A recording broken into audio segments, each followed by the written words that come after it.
Friday afternoon, you're watching the Pulse on the Joy News channel. Coming up this afternoon, the Social Enterprise Development Foundation, Send Ghana, is calling on government to reintroduce road tolls in Ghana, arguing that per its analysis of the 2023 budget statement, government is having difficulties in raking in more revenues. We'll tell you why the group believes this is the time for government to introduce the revenue measure. Meanwhile, former President John Dramani Mahama is wading into the performance of the economy, arguing that his 24-hour economy is the solution to Ghana's economic woes. He is also taking a swipe at President Akufo-Addo, describing his Ghana Beyond aid as a policy that has now made Ghana a beggar nation. As of October 2023, credit to the private sector had decreased significantly by 31.6%. And this is because of the government's excessive borrowing over the last 7 years. We'll tell you more as the former president has been engaging CEOs and also putting out his economic solution. We'll also get some reaction from government on this. Plus, we're also looking at to the district level elections with a call from the local government minister, Dan Botwe, asking all members of parliament to ramp up support and to show up participation in the local level elections. I entreat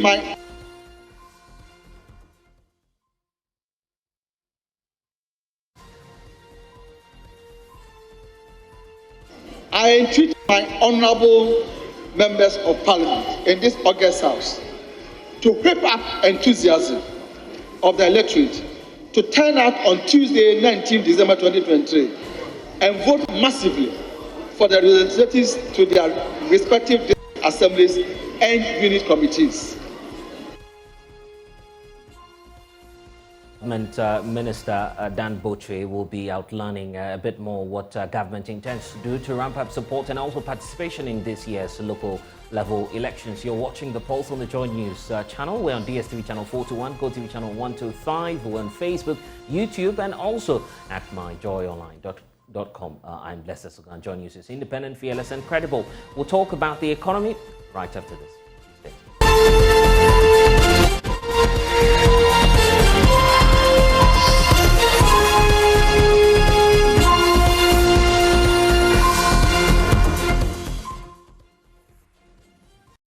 This afternoon, the Social Enterprise Development Foundation, Send Ghana, is calling for the reintroduction of road toll collection in Ghana. The group, in its 2023 budget analysis report, says the suspension of the revenue measure in 2022 hampered government's revenue generation, arguing that government is now struggling to generate the needed revenue to undertake its numerous developmental projects. Per a 5-year Send Ghana analysis, it is emerging that the country's tax revenue per GDP has been below the expectations, with the 2024 projections, for instance, of a range of 13.6% being the lowest among some 33 African countries in 2023, which all have an average of 15.6%.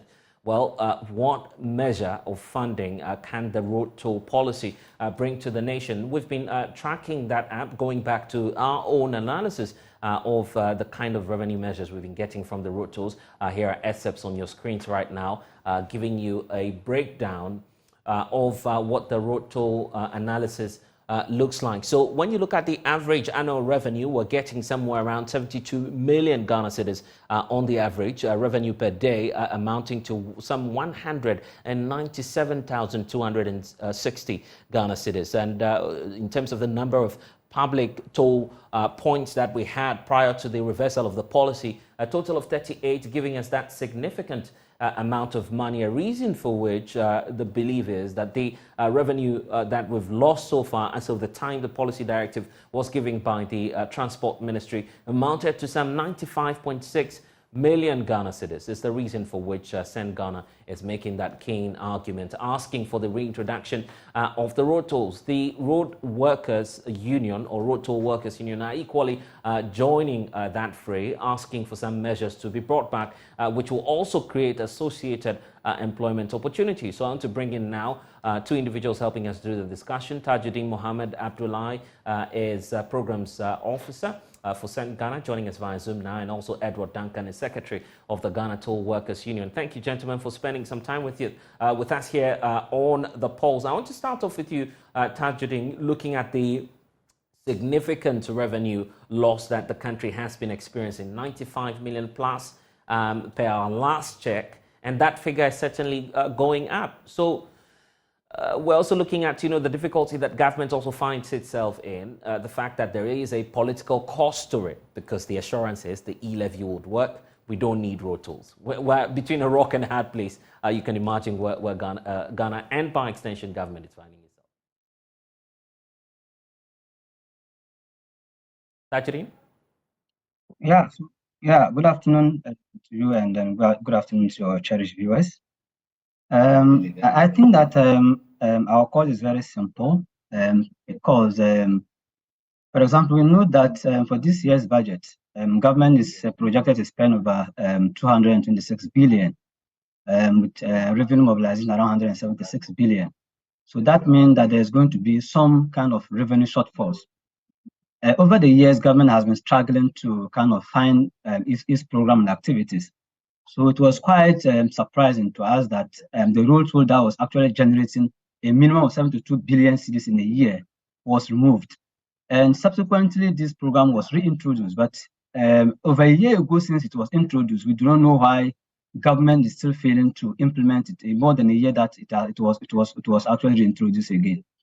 We think that this is the kind of a low-hanging fruit that government can really kind of track and mobilize revenue from, to help it implement its planned activities.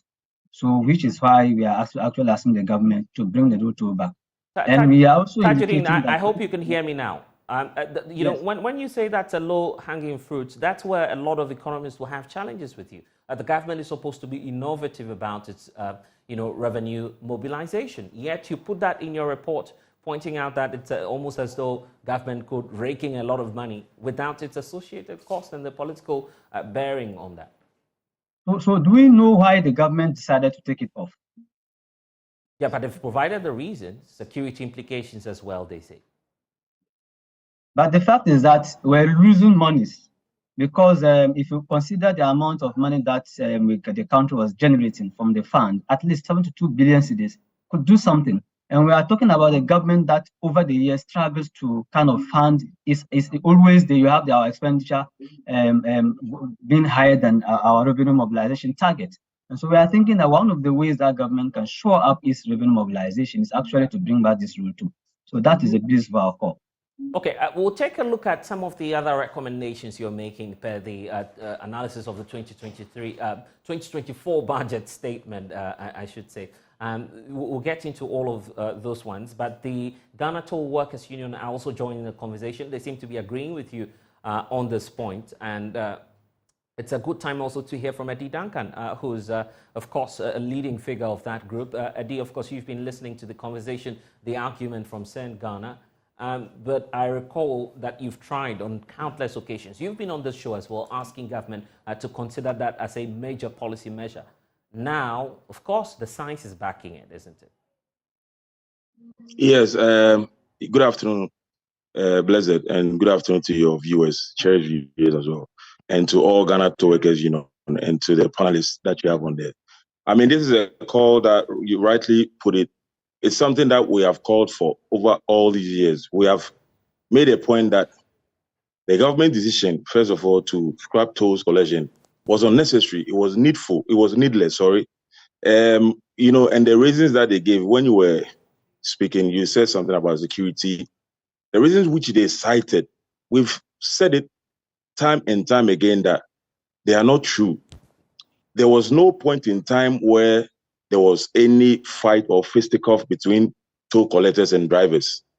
So to use that as a basis for rushing and closing down toll is rather unfortunate, coming from honorable members of parliament. So I am happy that now a lot of civil society and a lot of Ghanaians have seen the need for the government to bring back the tolls. It's just unfortunate that it's the government that does not see the need to bring back tolls, seeing that we need a lot of revenue. There were two high points for me that I expected the government to at least reintroduce tolls.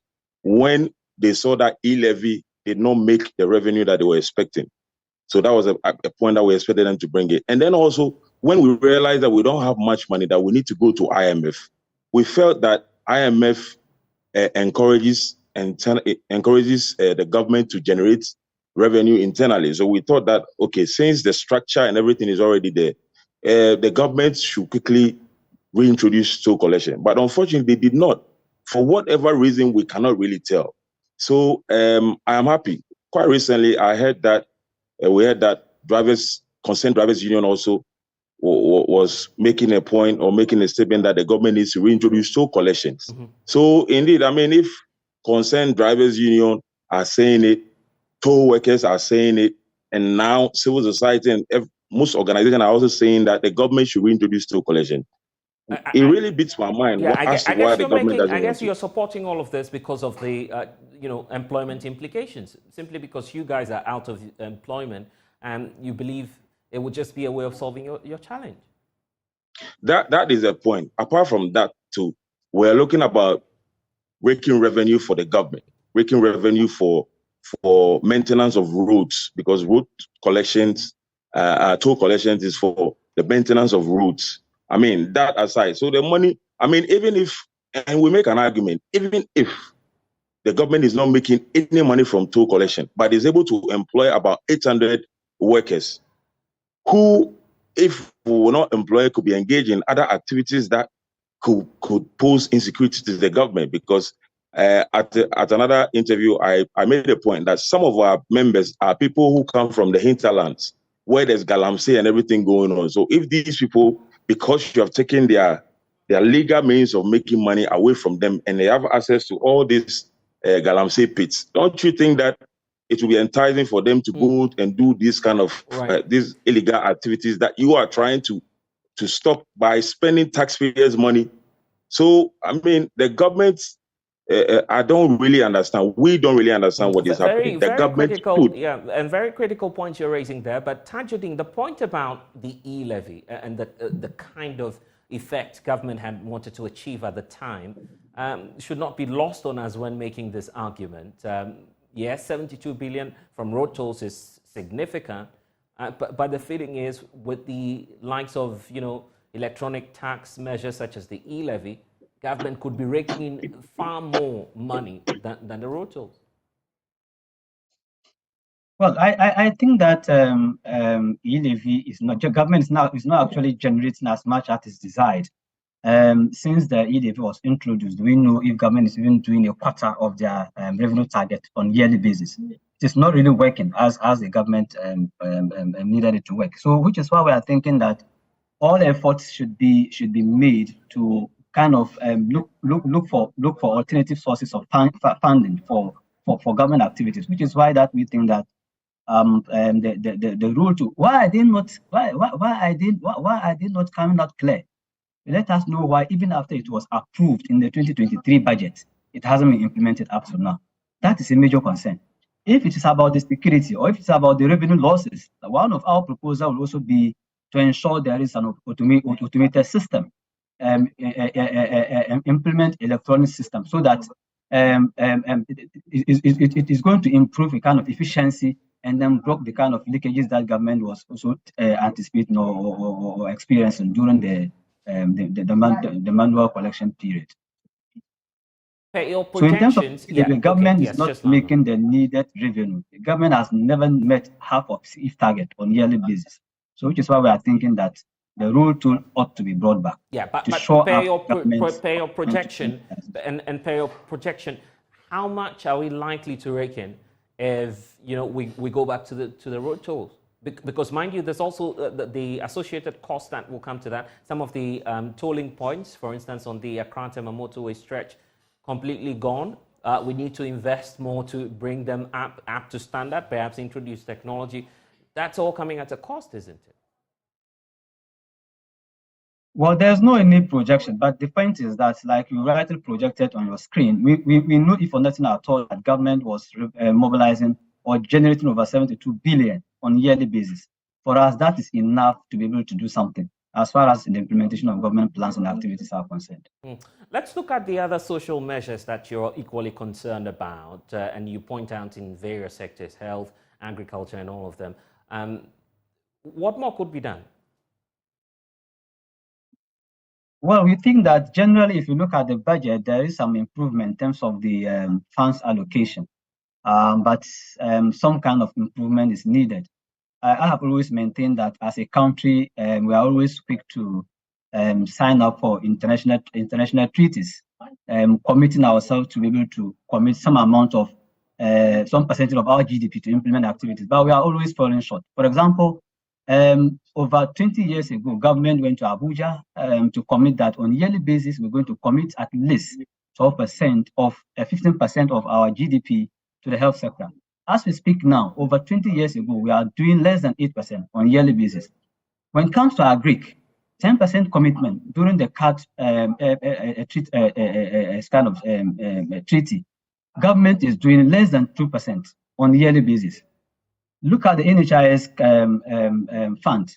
Government was supposed to generate revenue from our SNIT contribution and then the NHIS levy, put it in the NHIS fund. But because of the capping over the years, government almost transferred less than 70% of the funds into the National Health Insurance Fund, which is why we are beginning to see most facilities are struggling to kind of attend to clients, because we are gradually going back to the cash and carry system, because government is delaying and releasing claims for the payments of health providers. So generally, there's been some kind of improvement in terms of the budgetary allocation. But of course, the concern has always been the releases. To what extent do government or does government release funds that they commit to implement key programs that will help us reduce poverty and inequality in the country? I see. Of course, Duncan, the aspect about government looking for alternative measures in raking in funds, so we equally provide alternative jobs for your members. You're talking about the possible security implications. Why not look at that aspect of your livelihood and empowerment instead of still being fixated over a year now after the road tolls have been taking off? Why not focus on an alternative livelihood program as government or the transport ministry announced, and pursue that instead of going back to the tolling centers?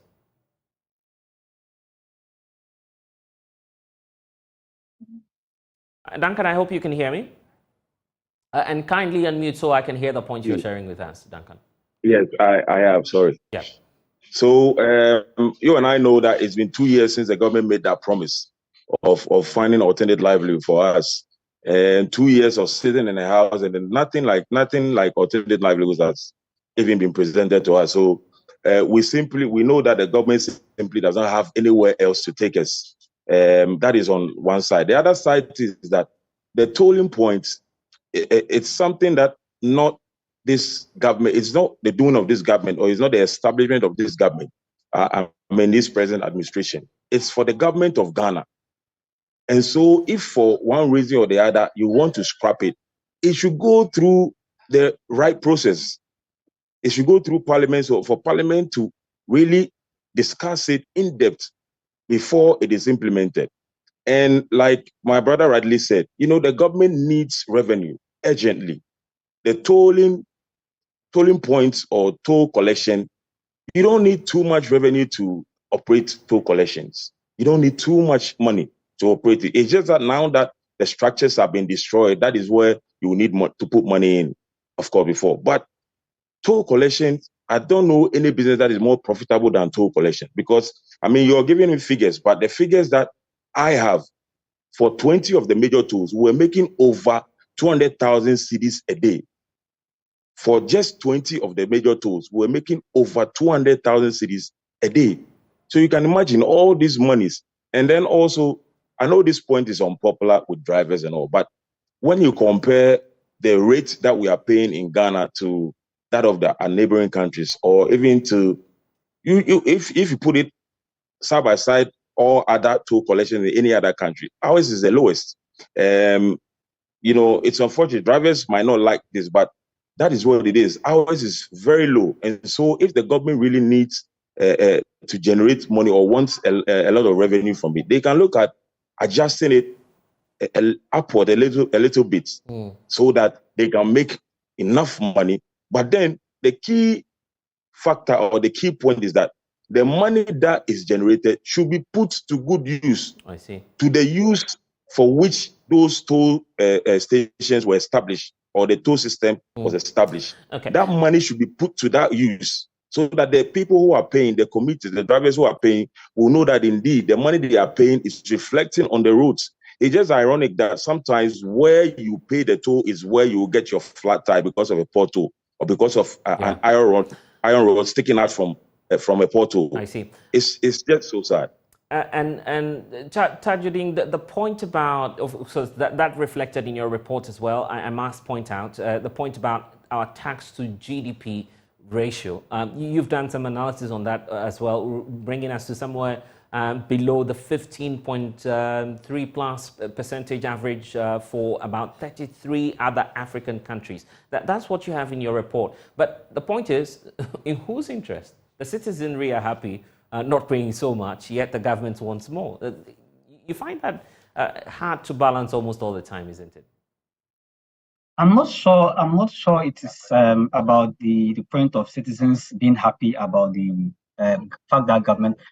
You see, there had been a kind of there have been a lot of calls, not just from civil society, but even from the citizens. Like my brother actually mentioned, I think the point about Ghanaians' attitude towards paying taxes, the fact that most of the time we don't know how the taxes are used. And so if I pay tax and at the end of the day, I'm aware that government is going to use the tax to address my welfare, I'll be interested to pay. The difficulty is that we pay taxes. At the end of the day, we don't know how our taxes are being used. He just mentioned the fact that at the point that you pay the toll is the same point that you have a flat tire.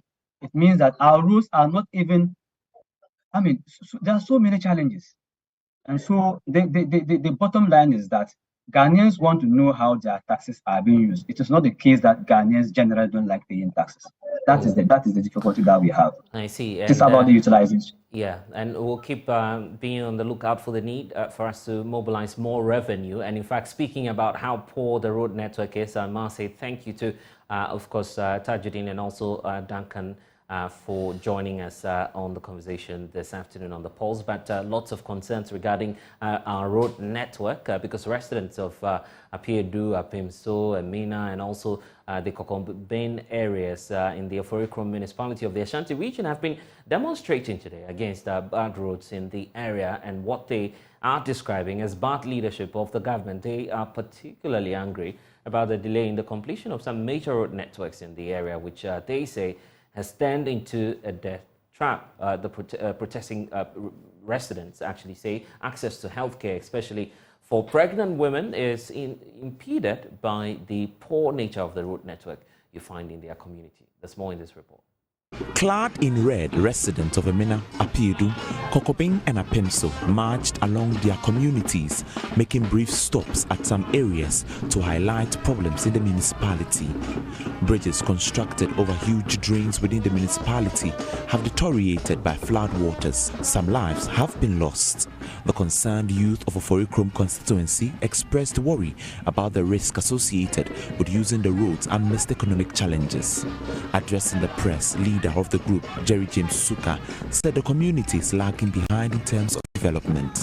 The deteriorating state of this crucial road has become a pressing concern for the residents, impacting our daily lives, economic activities, and overall well-being.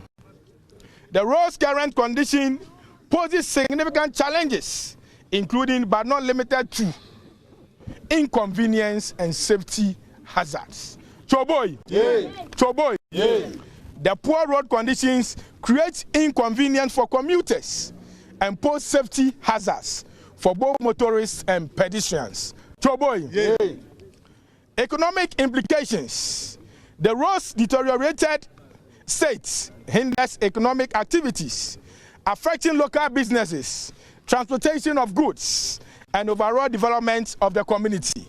Some concerned residents shared their frustration with Joy News. We all know that we are citizens here in Ghana, and as a citizens in Ghana, we have our right to exercise our rights. And we voted for Akufo-Addo government to come and put things in place for us so that every Ghanaian or every citizen may have the feel of the country. But this is the case that we voted for Akufo-Addo and Bawumia government, and they are not doing anything for the citizens. And it is very pathetic. Or is it a crime for we the citizens to vote for a leader? No. So if it is not a crime, why are they refusing to do our road for us? Listen, there was a time a woman who was pregnant, he was passing by the Oforikrom road. You see the deplorable road, because of the deplorable road, he gets miscarriage about his pregnancy, and it's very pathetic to see all these things. So we are begging the government of the day to come and fix our roads, and it should bear in mind that they have just 364 days. As at yesterday, they were having 365 days, but now they're having 364 days to leave office, and we are prompting them to do our roads for us. If they do or if they don't do, we are going to sack them from government coming 2024.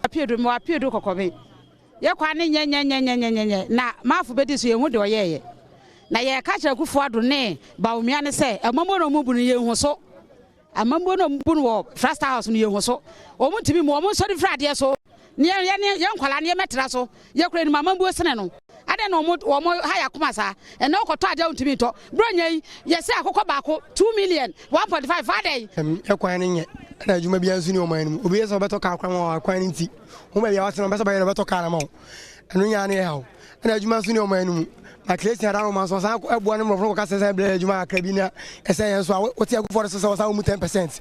Ucha bet na so say dia Akufo-Addo sa 10%. No sa 10%. Ka na kwan ni na anya nya adwuma bia ye bet na etwa ne nya ridi. Ucha bet na say dia Akufo-Addo sa mu 10%. Onya adwuma bia ma no sa be 10%. For Joy News, Nana Boache Dankwa Yadom, Kumasi.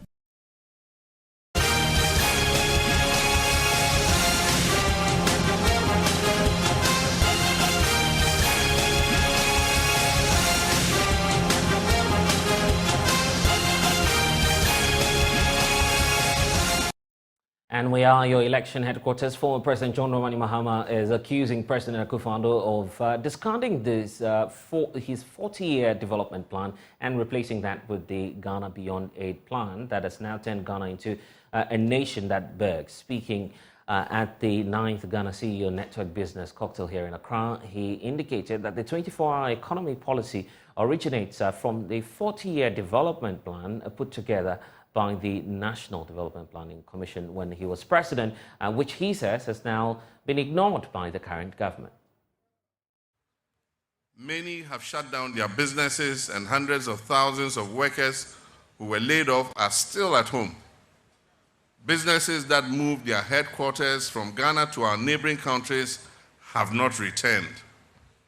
The poorly thought through banking sector cleanup has left thousands of skilled financial sector workers jobless and impoverished.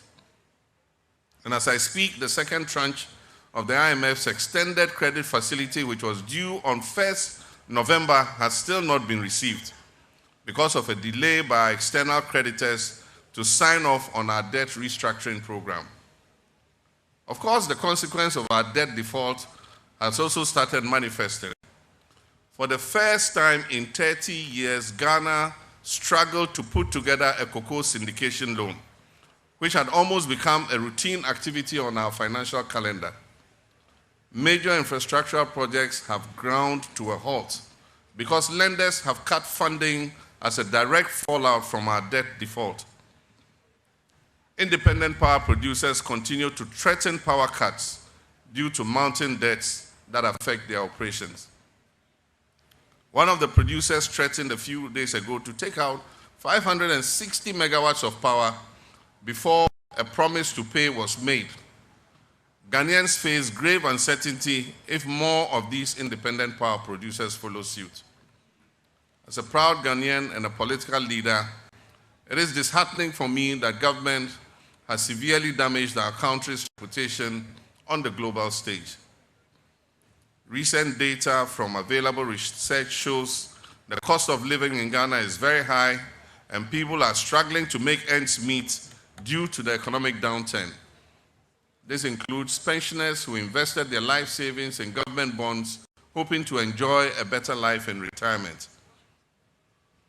Business confidence remains low, with private sector credit declining in real terms.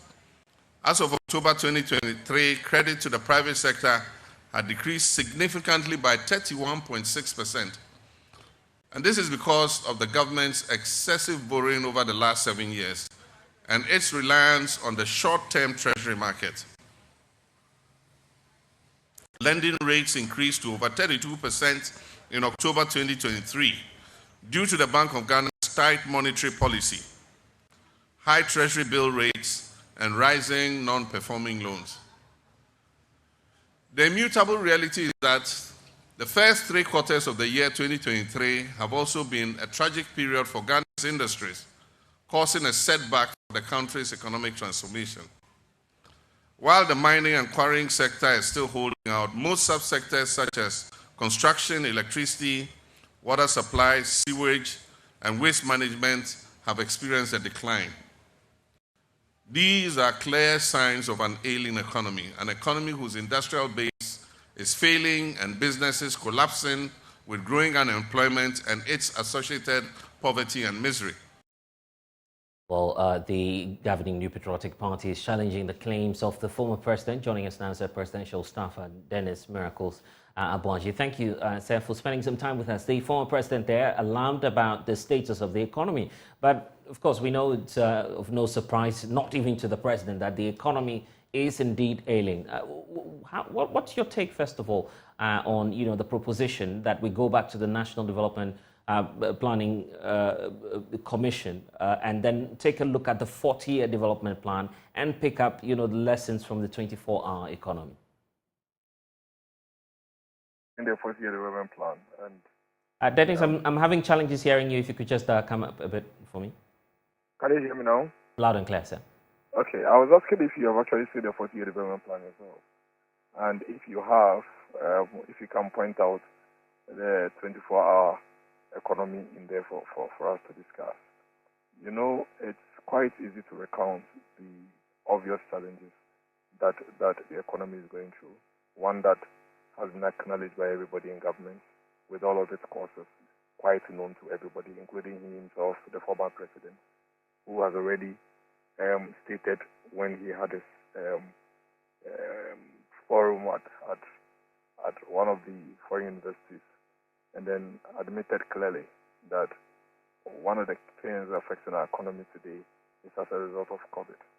COVID-19 has been devastating to the global economy. It has disrupted the global supply chain all over the world. Dennis, I'm having difficulties hearing you. I was just, if we can just try one more time, about how government intends to welcome this proposition or about the 24-hour economy. Can we? Can you hear me now? Yes. Is it better? That's better. Yes, that's better. Right. So I was saying that it's very easy for the former president to just recount the obvious challenges and difficulties. That is very easy. What he fails to do is to give a clear indication as to what is being done to resolve this challenge that is part of the global economic difficulties that all other countries are going through, and how he believes he has a superior alternative to what we are trying to put in place to resolve some of these things. But come on, is there any country in the world today that is not going through these difficulties? He himself has admitted on several platforms outside this country that the Ghanaian economy is going through crisis as a result of the exogenous challenges with COVID-19. He himself is on record to have said that. And so if you acknowledge the cause of this challenge, the primary cause of this challenge, and we're all working together to be able to resolve some of these things, it's not enough for you to just recount. It's important for you to tell us how you believe you have a superior alternative to what is being put in place to resolve this once and for all. The challenges we face today in 2023 are definitely not the same challenges we faced in the second part of 2022. It's obvious that since 2022 to now, we have seen some improvements from where we were in 2022. And today, that is why today you see some stability in terms of our of our cedi against the dollar since January to now, unlike we experienced between March 2022 to December 2022. Today, the dollar that went all the way to about 17 cedis in somewhere in November 2022 is around 12 cedis in 2023. That shows a stark improvement from where we were. The prices of fuel went so high as at the end of 2022. You see it declining steadily in 2023. We saw prices of goods go up so high in 2022. Today, when you go to the market, some of these goods that we use, you can see the prices going down as we speak. I mean, vegetable oil, the big ones with the yellow gallons were selling around 1,500 to 1,800 somewhere late last year. Today, it's come all the way to our 500 to 550 cedis. We know the government intervention when it comes to dealing with the skyrocketing fuel prices. When government decided to introduce a good for oil initiative to try and reduce our demand for forex, so we stabilize our currency and see some improvement in our fuel prices. And you can see its positive impact. And so it's important that if we are going to have this kind of conversation, then the former president should not just be listing the obvious, the things that every other country knows and every other country is going through, but also indicate that these are the things that the government is putting in place. This is the result so far. I believe that I have a superior alternative to what the government is putting in place, and this is my superior alternative. Then the people of Ghana can judge. As for the challenges, they are here with us, just as they are with the United States of America, which is experiencing a 40-year-old inflation, something they have never seen in a very long time. So if the former president is recounting things that are happening in Ghana that we haven't seen in so many years, it is because there are things happening in the global world that were unforeseen, that all other countries are going through it and are trying to get their solution. And away from the politics of it, is this not a policy measure that government is thinking of adopting, at least, even if it's a political statement that has been made by someone who wants to become president? Well, I mean, you are calling because someone who wants to become president had made a statement, and that would have to be interrogated. And so the point is that I've outlined to you actions that governments have put in place since the most difficult period in 2022 to try and stabilize our currency. And I've mentioned the gold for oil, and I've shown you how its rippling effect is possibly impacting prices of goods in the market. And so the question should be going to the one who made that statement, that these are the things that government is doing. What is your alternative? You initially mentioned the 40-year development plan, and you mentioned 24 hours. And I asked you, have you seen the 40-year development plan yourself? And can you point which state has a 24-hour policy? And specifically, what did the 24-hour policy in the 40-year development plan say? Then we can be having a conversation. As we speak, the National Development Planning Commission has a Ghana at 100 development plan. The 40-year development plan that the former president speaks of was going to run and end in 2057. The current development plan, that is the Ghana at 100 development plan, national development plan, that the National Development Planning Commission has, also ends in 2057. Anchored in that policy, in that plan, is industrialization. And that is why, for the first time, you have a government that has a deliberate strategy geared towards leading and working with private sector to industrialize this country. It takes a while, it takes time, but there's a blueprint and there's evidence of some of these things happening. Look at what is happening in the automobile industry.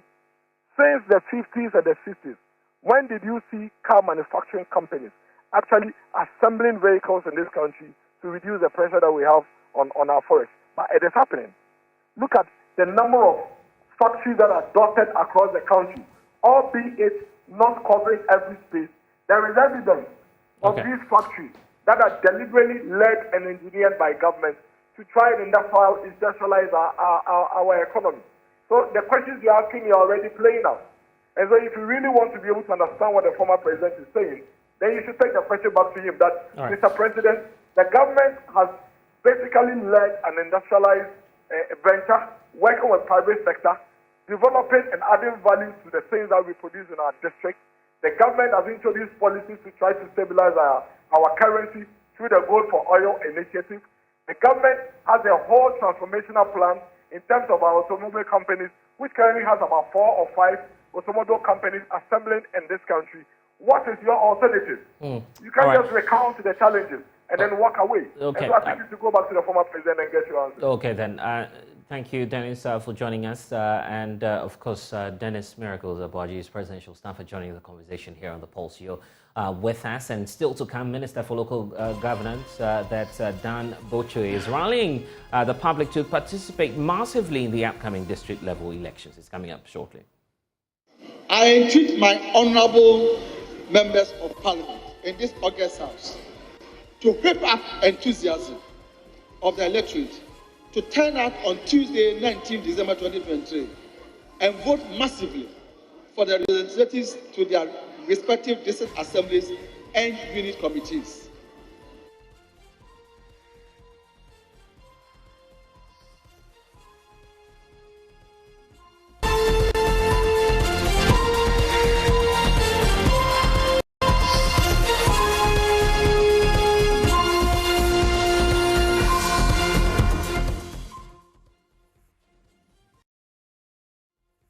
So staying with us, the Institute of African Studies is 60 years old, and in line with the celebration, a series of carefully selected activities centered around the theme, the African Genius 60 Years of African Studies, will be taking place both within the academic community and beyond to mark this year's celebration. Guess what? We're privileged to be joined now by Professor Samuel Intawusu, Director of the Institute, joining us here on The Pulse. Good afternoon to you, sir. And Good welcome. Afternoon. Thank you so much. Of course, congratulations. And the celebrations is still on, I believe. Yes. We should all be joining in that. But for those who do not know about, the Institute itself, let's go back 60 years back and see why, of course, this Institute was set up. Okay. Thank you so much for the opportunity. The Institute of African Studies was established in 1961 by Ghana's first president, Dr. Osagyefo Kwame Nkrumah. And the establishment was actually as a result of a number of factors that seemed to be going about around that period. You remember that from the late 50s to the 60s, right, it appears pretty much of Africa was on the move for decolonization, struggle for independence. Right. So some countries actually succeeded in doing so. But Nkrumah also realized that even though we had some kind of political independence, there was an aspect that also needed to be decolonized, and that is issues of the academy or academic work. So this institute was established around that time to be able to conduct research and also to teach about Africa. Now, you may recall, or many people may recall, that the academic decolonization at that time was very necessary because there were a lot of scholars, especially based in the West, who had a very different view and a very different representation of Africa. Society. Yes, so mostly backward people and that kind of thing. So Nkrumah wanted us to research and to teach using African-centered ways. In fact, Trevor Roper, for example, in one of his public lectures had indicated that Africa doesn't even have history, and that all there is about African history is darkness, and that darkness is no subject of history. So with such a statement, definitely as a president, you need to do something about it. Yeah. And one way of handling it was by setting up the Institute of African Studies. And I must point out that you've done a tremendous job trying to enforce that, Pan-African narrative. We see that in the likes of the, I believe, dance ensemble. Yes, that of course you have under your wrap. So tell us about how you're using culture and all of these literary works to try and project the African and also by extension the institution which you serve, the University of Ghana. Yes, so following this charge, a charge that actually was contained in Nkrumah's speech, popularly called the African Genius. Right. What happened was that then faculty decided to approach this whole process of educating and expanding people's knowledge about our culture and identity through different units. Right. So, for example, we then had about six units. One unit dealing with the history and politics, another dealing with language, literature, and drama, another dealing with religions and philosophy, societies and cultures.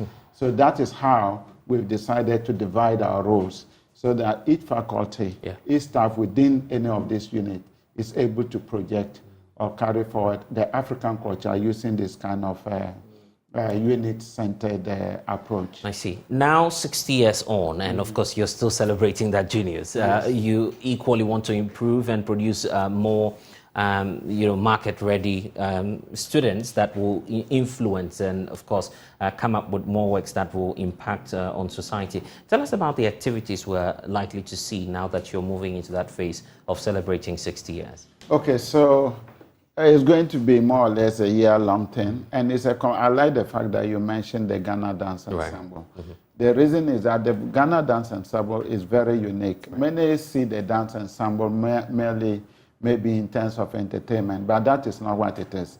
The Ghana Dance Ensemble more or less spread our research work through performance. Yeah. So by doing so, they also contribute in terms of teaching and in terms of advocacy. Now, to what extent are we able to do this through our programs? We, on the 14th, of this month, I think that will be on Thursday, we are going to have a kind of symposium of all past directors. We think that each director had a very unique way of trying to bring into fruition this kind of African genius. So we are going to have about 6 of them that will tell us what they have done during their tenure so far in order to be able to spread this whole idea of African identity and culture. That is on the 14th. Mm-hmm. Then on the 16th, it will be a Saturday, we are going to award our past directors, our deputy directors, and our retired faculty. Mm. We think that they've contributed so much, not only in terms of research, but also in terms of teaching and advocacy. And it is due time that we recognize the efforts that they have been able to put in. Yes. Prof, the debate has been on, and of course, perhaps this is the time to launch into that, 60 years of African studies, and some even go to the extent of arguing that this is the very core for which the University of Ghana was established. Mm-hmm. I mean, looking at the era in which we were at the time, the president we had who was very Pan-African in nature. Do you feel that, that spirit is dying off and we don't find that necessarily reflected in our academia and even political life?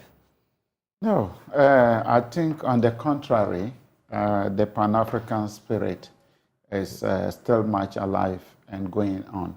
The thing is that there's a slight shift in terms of focus. At first, the Pan-African agenda was driven by politicians and by presidents. But this seemed to have shifted a little bit to the youth, to advocates, and also to the academy. Now, if you look at the Institute of African Studies, for example, around 1958, we convened the first kind of African conference, a kind of Pan-African conference, for us to interrogate issues of Africa and the diaspora and see how to move Africa forward in that direction. 2018, we repeated that. So definitely we are doing so. If you also look at the performing arts, especially music, you see that most of the musical compositions and expressions, especially reggae music and the rest, they are still at the forefront of projecting Pan-Africanism. I see. And also, if you look at workshops and conferences that have been organized, both within the African continent, in Ghana, and also abroad, we still are engaging this whole thing of Pan-Africanism. You will have realized now the new thing is decolonizing the academy. You've heard of that decolonization. Everybody is trying to decolonize. I think that this whole attempt at decolonization is also an aspect of Pan-Africanism.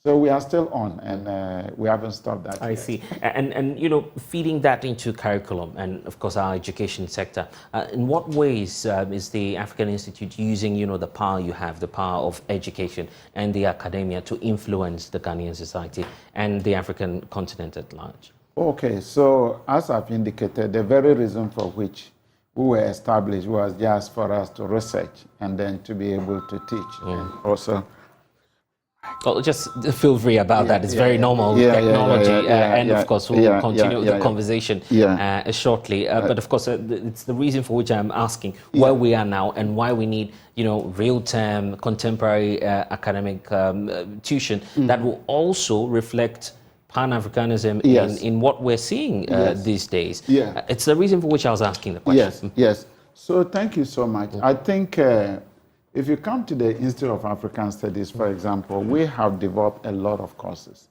and almost all are Pan-African centered. So we have a graduate course, for example, in Pan-Africanism. We have an undergraduate program. We don't award undergraduate degrees, but we teach level 200. So Africa and the Diaspora, for example, is a course that is very popular and students are assigned onto it. We are also able to turn our researches into papers that we also use to. So these are the different ways by which we teach, we research, and then we expand the frontiers. Okay, let's look at the way forward and what will be happening maybe immediately. Are we likely to have other stakeholders join you in this celebration? Yes, so we have invited the media because we know that there's simply no way by which you can talk about the whole issue of celebrating 60 years without involving the media. The media plays a very critical role in educating and spreading the news. So we have already sent letters to partners, and I think Joy FM will soon have. I see. We'll be happy to be a part of that celebration. Any message to our audience, perhaps alumni as well, people who've gone through the Institute? Any message to them? Yes. So the message that I have for any.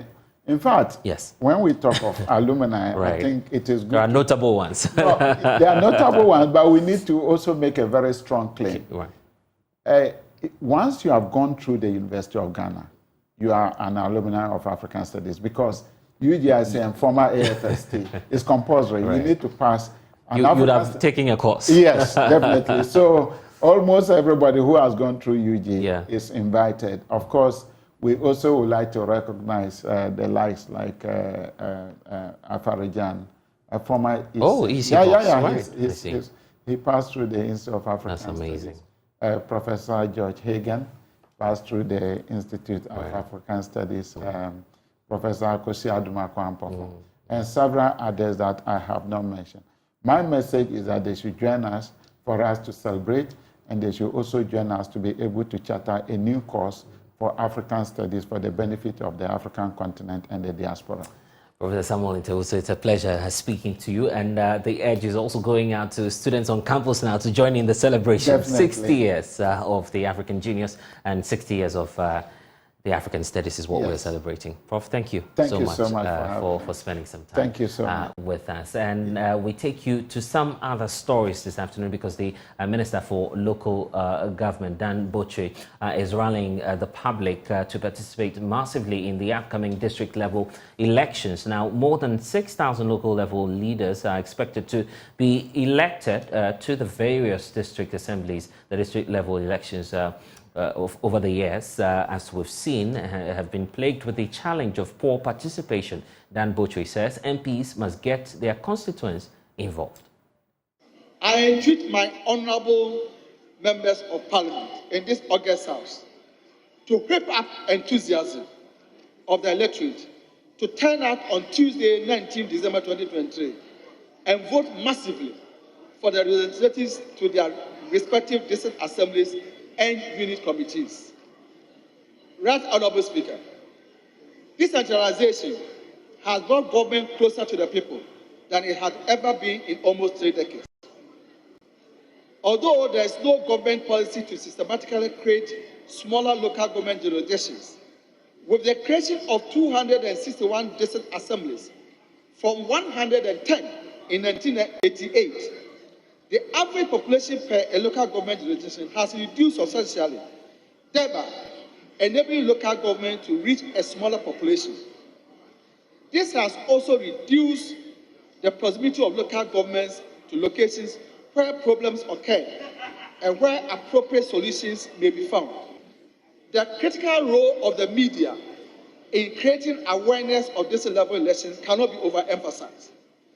Accurate and timely reportage by the media on key issues which will shape local governance should whip up and sustain the level of public interest in the processes leading up to the conduct of this level elections.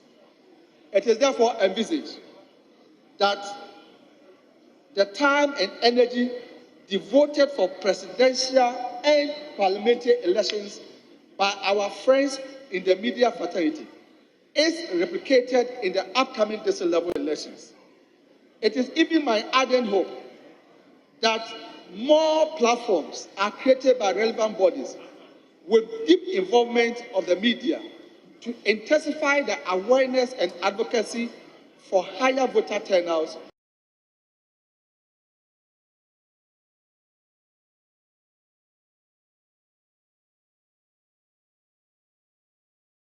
Of course, that's Dan Boche, who is the Minister for Local Government and Rural Development. Of course, Dr. Richard Fiatmo is the Executive Secretary for the Chamber of Local Government, who's joining the conversation for us to look at the level of participation, because concerns have been raised over time about how we've not seen, good participation as compared to the national level elections. Of course, Dr. Richard Fiatmo, if you're with us and you're audio connected now, the point about, the local level elections and how to improve participation, what's the proposition coming through from the Chamber of Local Government?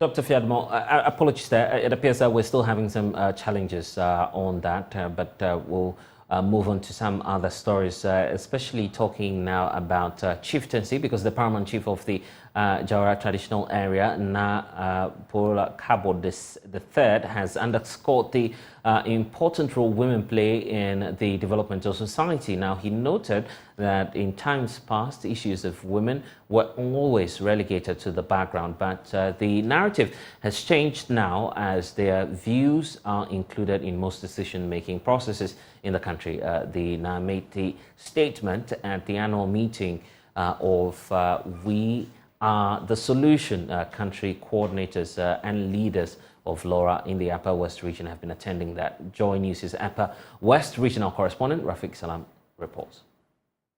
The Pan-African Movement of Rural Farmers, We Are the Solutions annual meeting of country coordinators and leaders brought together participants from 7 West African countries comprising of Republic of Mali, Senegal, Ivory Coast, Guinea-Conakry, Guinea-Bissau, Burkina Faso, and host Ghana. President of We Are the Solution was Madam Mariama Sonko, says the ball rolling, giving an overview of the meeting. The agroecology we are defending is a peasant one. Our aim is to defend the value and promote the initiatives of peasant farmers and play in the social movement, and to denounce false solutions. Peasant agroecology is above all a body of living practice promoted by social movements with a common political objective. National Coordinator for Ghana We Are the Solution, Anita Suta, urged participants to work to better the lives of their people. As we deliberate, strategize, and envision, let us remember that our work extends far beyond these 4 halls. It reaches into the villages where women tend to crop and nurture families. It echoes in the laughter of children who taste the fruit of our labor. It echoes in the wind that carries whispers of change across the African landscape. Paramount Chief of the LoRa traditional area, Na Pola Kabo III, averred that in times past, the importance of women in building our societies was overlooked.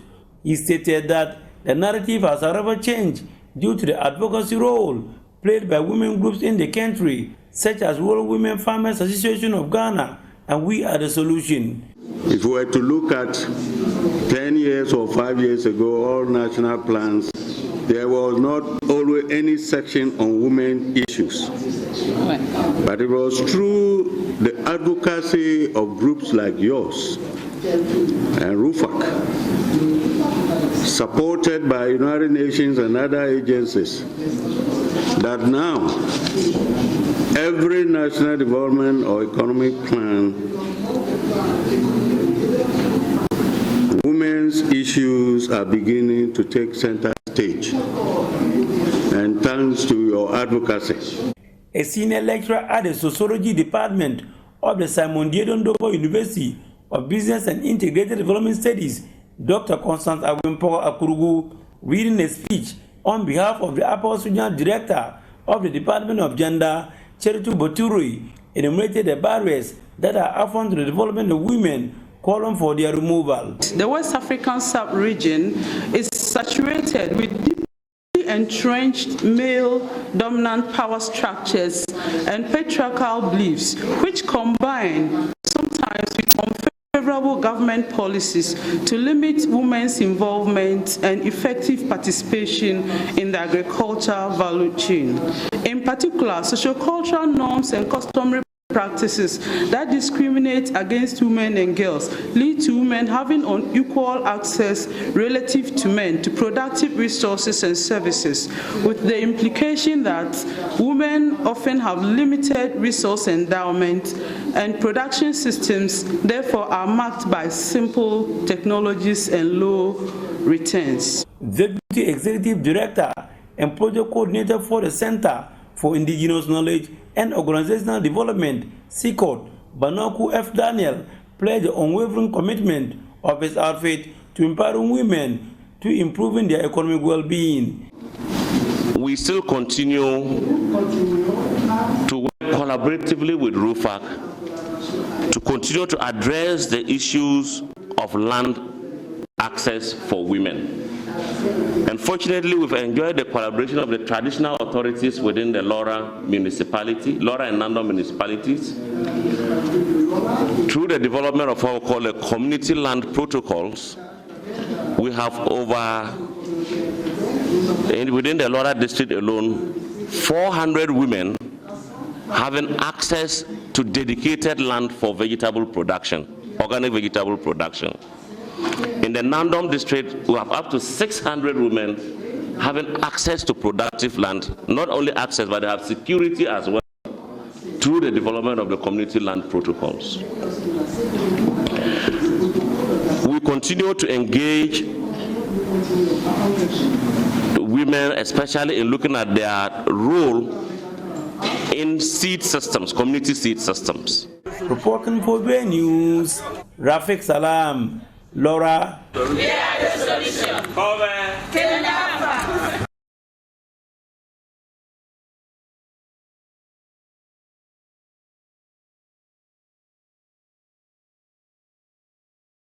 But back to our earlier story about the calls for more participation in the upcoming district level elections is the reason for which the Chamber for Local Government is asking government to take some measures together with the Electoral Commission to show up participation in the upcoming elections. Joining us now is Dr. Richard Fiadomo, who is the Executive Director for the Chamber of Local Government. Let's try one more time, sir. Apologies, we're having some challenges connecting with you earlier. I hope it's better now. And the call you're making is that more people have to come on board and support our district level elections, because you say that's crucial to our national development. Why so? Yeah, thank you very much. For us, that is the basis that underpins our local governance system, because the Constitution is clear, which allows that there must be a local governance system. And we talk about the local governance system, we have the administrative structure, and we have what we call the political structure. And the elections that we are going to have is going to elect assembly members and unit committee members. Indeed, assembly members, they form the assembly, they are the bona fide members of the assembly, and they sit at the General Assembly and make laws, bylaws for assemblies, and also approve budgets for the assembly. So if you have a situation whereby people do not take interest in electing their local representatives, it becomes a challenge, because at the end of the day, the kind of interest that they are supposed to have in the assemblies themselves cease to exist. And when it happens that way, the assemblies cannot function and function effectively. Let's not forget. And the point is, we've not even crossed the 50% threshold before in terms of it's not a threshold necessarily, but we've not crossed the 50% mark in terms of participation in the district level elections. What's been that major hurdle accounting for this, as opposed to what we see in the national elections, for instance? Thank you very much. You see, for the local government election, assembly members are supposed to be policy makers. Assembly members are not paid for the job that they do. They only take certain allowances. Assembly members are not allocated any share of the district assembly's common fund. For example, if I go to queue and vote for a member of parliament, I am sure that if I go to the member of parliament for some kind of development assistance, our drainage in our area is not okay, it has to be desilted. The member of parliament has access to what they call the MP share of the DACF. And the assembly members do not have any such thing. So sometimes it becomes a disincentive for me to go and queue and vote for an assembly member as opposed to voting for a member of parliament. And that is why we are calling for the next government to ensure that in their manifesto, the NDC, the MPP, the CPP, any party, we expect to see that when they come, they are going to have what we call the electoral area development fund. And when there's anything like that, assembly members can also have access to some level of funds to undertake development projects. So obviously there is no incentive for you and I to go and queue and vote for assembly members. That's why we expect the next government to be serious about assembly members. We have heard that John Dramani Mahama has said that when he comes, he's going to pay assembly members. We expect them to go beyond normal payment, but to set up a fund as part of the DACF, as is done for the MPs. There must also be some funds allocated to the assembly so that the electoral areas can see some modicum of development. And I'm just trying to, I'm just trying to unpack possibly what the cost might be, given the call you're making now. That's going to be a very expensive venture, you agree? The fact that now would have to look for funding to give to assembly members, something like an assembly member common fund, you say. It's new. It's going to cost us some more. It will cost us nothing. As we speak, assembly members are development agents. Members of parliament, for Christ's sake, are not development agents. But it so happens that members of parliament, because they give the formula, they are in the kitchen. So as they are cooking, they are taking some of the food. So they have allocated 8% to the members of parliament for them to use as their MP share of the development fund. If that same 8%, they can take 3% and give to the assembly area for electoral area development fund, it will do the trick. For example, what is an electoral area? What is a constituency? It is the number of electoral area that make up one constituency. So if an MP is giving 8%, the MP should be able to share that 8% among the electoral areas that constitute that particular constituency. So we are not asking for extra funds to be given to the assembly members. We are just saying that what is going to the MPs in the strictest sense of the word is even an illegality, because MPs are not development agents and they are not supposed to have access to common fund, which is meant for nothing but development. If the assembly members, they are development agents, and the MMDCs are also the development agents. That is why the money goes to the assembly for development. And now we have the sector, and now we have the sector minister, Dan Botwe, asking members of parliament to support the process. There's also another fear here, because the essence of the decentralization move is to do away with partisanship at the base. Inviting political party-sponsored candidates who are now MPs in parliament to support the process might simply reduce local level elections to partisanship again. Don't you have, this fear as the Chamber for Local Government? No, that is not the case at all. As we speak, members of parliament are ex officio members of the assembly. So members of parliament attend assembly meetings. The only thing they cannot do is vote.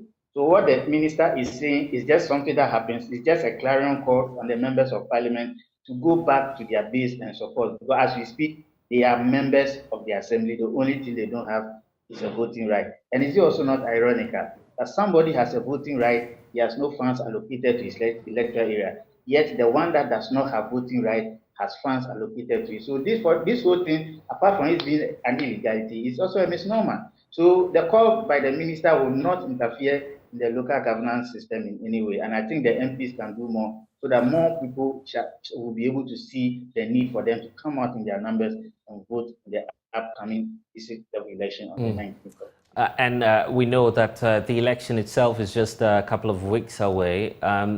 What are you expecting in terms of reforms from the Electoral Commission? Also, the other constitutional bodies such as the NCC to boost participation? Yeah, we are barely a week away. We expect the Electoral Commission and indeed the NCC to intensify the adverts they are doing on the various media platforms, to also engage in social media campaigns to ensure that the generality of the Ghanaians who are registered voters will see the need for for them to participate in the election. For me, what the minister has done by going to Parliament to call on the parliamentarians is also a very positive sign and a step in the right direction. So we expect that we have our 7 days more to go. So we need to intensify the media engagement. We need to intensify the advertisement and all that so that Ghanaians will come. We appeal to all Ghanaians that the base for development of this country is actually at the local government level. So they should take interest in who becomes their assembly members and unit committee members within their respective electoral areas. Okay, and Dr. Richard Fiadumo, grateful for your time and thank you for spending some time with us. We now take you to some mining communities because in that area, it can be really difficult for some members who aren't directly employed by the mining operations happening and the company set up in their area. However, in the heart of Ghana, some oil palm farmers with the support of Golden Star Wasa Limited, sowing the seeds of change. Samuel Kujobrace, our with our agric desk, traveled to the Atieku community to meet the farmers and has come through with this report. Farming is one surest way for poverty alleviation on a continent like Africa. Research indicates that agricultural productivity growth reduces poverty. Of course, the call is being made by some corporate groups and also CSOs that persons in mining communities be supported as part of the plan to resuscitate, this whole push that people who do not have alternative livelihood get some in these mining communities. Let's bring in now Corporate Affairs Manager of Golden Star Resources, Gerard Boachi. Thank you for joining us, sir. We've just seen through that story there that, of course, the call is being made that persons in some of these mining communities be supported at least to keep on doing something. So it takes away the energy from, focusing on illicit or illegal activities such as illegal mining. What's your, outfit doing just as part of this new project you're initiating to tackle these challenges? Well, the gist of our oil palm plantation project is really not a new project. It's been one of our strategies to sort of provide livelihoods and alternative livelihoods for our catchment area members. I mean, knowing that you exist in a predominantly farming area, you can't take away too much, and then of course our use of land also interferes with their livelihood. We need to be deliberate about trying to provide some sort of alternative livelihood, which is not too far from what they're used to doing, but also a bit more higher than the normal subsistence farming they used to do, and so make it more commercial. So the project is not a really a new one, it's an old one, but we have been improving as time goes on. For example, we're looking at a production plan so that they don't just go out now when they're fruits, they're now good at starting on their own as a startup, and they're now good at paying back the soft loans that we give them and even taking more and expanding. So we're going to a level where we would now try and put up a production plan so that they don't have to go and sell their fruits, but we within amongst themselves sell the fruits to the production plant, just add a bit more value to their work and their hard work so that they will get a bit more higher pricing. However, from what you're saying, we see that with time, the oil palm plantation has become a very good strategy also to reclaim destroyed areas, but also hopefully, if it becomes highly priced and commercial, be a way of preventing people from going into the dangerous and risky small-scale and illegal small-scale mining, where they only paid for their, by, as we say in our local parlance, by day. They just go by day, get a pan and shovel, they just pay their fees. I mean, if you talk to some of the farmers, which you may have shown already, probably missed the documentary, it's much, much, much more worth their while than going to register. The question as to whether or not farmers get to pay anything. Sorry? Do farmers get to pay anything? Well, we set them up, we start them. Yes, they get to pay back some of the money so that we could give it out again to other farmers to start. So they don't pay with interest, but there's a revolving sort of fund that they pay back. And I mean, free things are not valued, even traditionally, culturally, free things are never valued. So yes, they pay back the money they use for the initial setup. And some continue and never come back, but as others keep requesting for expansion, yeah. I see. Now, for those who might want to join, the project subsequently, are the opportunities still available for them? Well, it depends on land. It depends on availability of land. Depends on also the area, catchment area, and who owns land there. We don't take land from the people. You'd have to come and donate what land you have. We look at it. We help you to set it up. But yes, join us in the sense that it's a very good model, and we're happy, not just individuals, but other corporates, to, assuming we have a big consortium of this sort of thing, this model. I mean, you almost become a strong match for the other palm plantations, but not even for them, but against import of other oil derivatives or oil products. So what's the number, and how many people are you targeting to reach by the end of this year or perhaps next year? Well, putting them together might be difficult, but we at least have covered most of our catchment area. We're going outside. We have just rehabilitated a tailings area, which we use for the plantation. So these are internal lands we have used ourselves. But at least we might want to increase to probably close to 80% of what so twice what we have been dealing with. And I hope the future is looking bright for this project, I believe. Well, looking at the risk we are facing in terms of the distraction from galamsey and all that, if this model is taken up also by people in policy and authority, you could get serious support and might reduce, because look, it's obvious that the military police intervention is not working. It's obvious that all the legal things, I mean, the prosecutions are not working. We're talking about livelihoods. People need to live and survive. Not supporting them, but anything that would take them away from a risky life would definitely be more preferable. I mean, who likes to die in the process of making money for your family? Nobody. Grateful. Gerard Wachi, working, of course, as Corporate Affairs Manager for Golden Star. Thank you for spending some time with us. You're watching The Pulse here. We're taking a break. We'll be right back.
And now a philanthropist and founder of the Safe Zone Foundation, Victoria Opoku-Safo, has paid the medical bills of about 20 patients who were struggling to pay their bills at the Nkranza St. Teresa's Hospital. The humanitarian gesture, according to her, forms part of her way of giving back to society ahead of the Christmas festivities. We have more by Anasabe.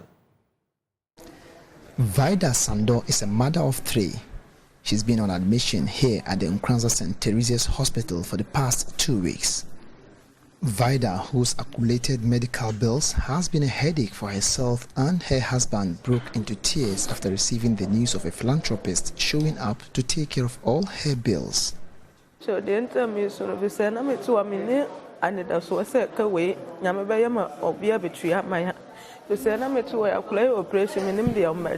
am in tears because I was already thinking of where to get the money to pay for my bills. I was operated upon and the various costs of medicines and our accommodation here. So when this woman showed up, I was overwhelmed at the gesture and I was praying to the Almighty God to bless her.